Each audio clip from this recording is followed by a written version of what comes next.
Climate change is here. We have to adapt. And I think the biggest thing is just that simple thing to understand it. We're not going to be able to move. Everybody else can go north, but we can't. And so we have to build something here that's going to carry on the generations to come. Our belief system is that we're tied to everything that lives. We're the last in the order of creation. And these trees and plants and animals, they come before us, and they're somewhat our elders, and we need to listen to them. So we have to look at what we have here. What kind of trees are we going to have to make sure that are going to be here to maintain the climate that exists? Tribal nations got together and came up with an adaptation plan. So we've inventoried the forest. We've got all of the acreage of various types of forests.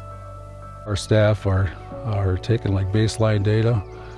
They're taking water levels, they're measuring precipitation rates, they're doing air temperature. All these things are collected, and we'll use them as a standard for future reference.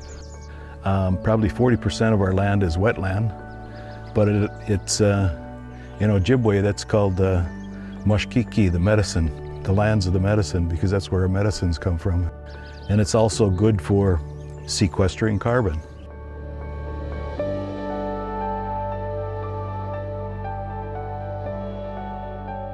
Currently, Fond Du Lac is one of my very first projects that we've been able to get approved by Tribal Council. So we had to go through a long process of just explaining what carbon sequestration projects are in Indian country and what they mean for the Fond Du Lac Band of Lake Superior Chippewa Indians. And that took some time to work with staff, work with membership, work with leadership to ensure that the project fit the needs of the tribe itself.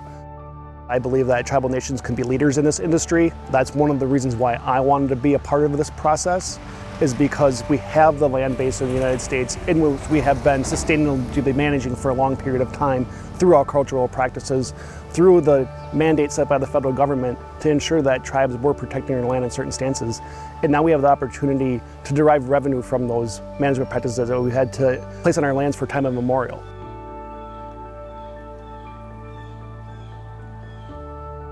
We have biomass systems here, we have solar power here. We need to go forward. We need to push for the renewable energies. We need to find out what can we do, what is going to be feasible for Fond Du Lac, what is going to be feasible in this region. So what is our job today on the planet? To ensure that you, your children, your grandchildren have a future. And what does that future consist of? It should consist of everything that's still growing here.